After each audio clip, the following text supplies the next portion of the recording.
बिस्मिल्लाहिर्रहमानिर्रहीम। मेरे नाज़रीन, मेरे मुसलमान भाइयों, आज मैं आप लोगों से एक रिक्वेस्ट करता हूँ, एक दरख्वास्त डालता हूँ कि मेरी ये जो वीडियो है ज़्यादा से ज़्यादा शेयर करें ताकि हिंदुस्तान में हर आदमी तक ये वीडियो पहुँचे और सबको पता चले कि हिंदुस्तान की औरतों को बेपर्दा कैसे किया जा रहा है। तो ये तो बहुत ज़माने पहले सलाहुद्दीन अय्यूबी के ज़माने में जब उन्होंने कुछ को फतह किया था तो उसमें से एक यहूदी ने कहा था कि हम तुम्हें ऐसे बेपर्दा करेंगे, तुम्हारी माओ को ऐसे बेपर्दा करेंगे कि कोई ऐसी माँ नहीं पैदा बचेगी कि जो किसी सलाहुद्दीन अय्यूबी को पैदा करे। तो मेरे नाज़रीन, मेरे मुसलमान भाइयों, आज वही हो रहा है हिंदुस्तान, पाकिस्तान, इंडोनेशिया के अंदर।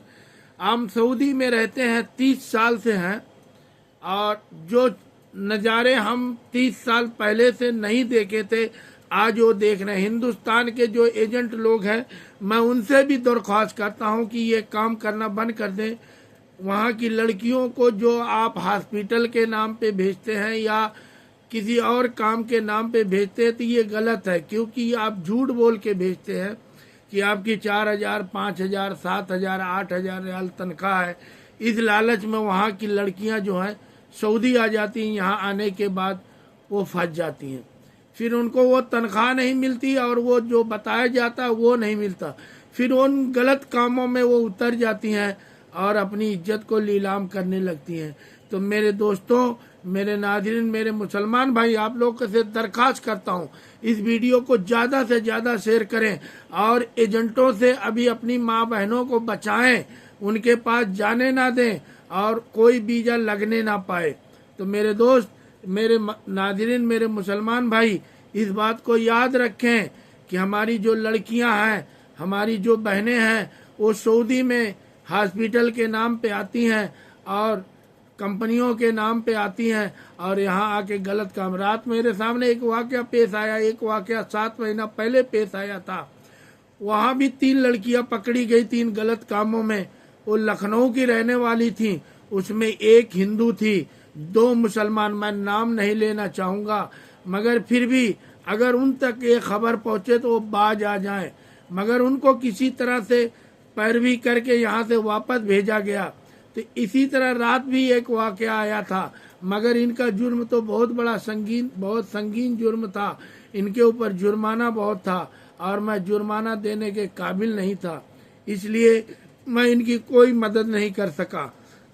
और मैं दुआ करता हूं कि आप लोग हमारे साथ हमारा साथ जरूर देंगे और हमारे साथ हमारे हमसाया खड़े होंगे और इन कामों से परहेज करेंगे। हमारे एजेंटों से हमारी दरख्वास्त है, मैं भी वीज़ा देता हूं, मगर ड्राइवर का, कंपनी का, मगर मैं जेंट्स वीज़ा देता हूं।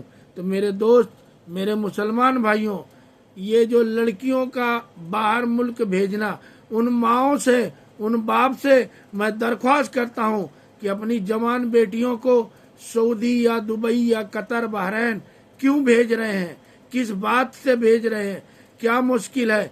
क्या हिंदुस्तान में अल्लाह पे आप लोगों को भरोसा नहीं है? अल्लाह आपके साथ खड़ा हुआ है, अल्लाह आपकी मदद करने वाला है, मगर आप अपनी औरतों के एक जवान लड़की को आप दूसरे मुल्क में भेजते हैं। इसका मतलब क्या है?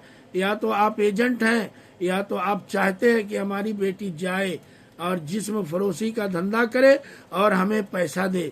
तो मेरे दोस्त, मेरे मुसलमान, क़यामत भी करीब आ रही है, क़यामत की निशानियां शुरू हो रही है, इसलिए मैं आप लोगों से दरख्वास्त करता हूँ और उन एजेंटों से भी दरख्वास्त करता हूँ जो लड़कियों का वीज़ा लगाते हैं।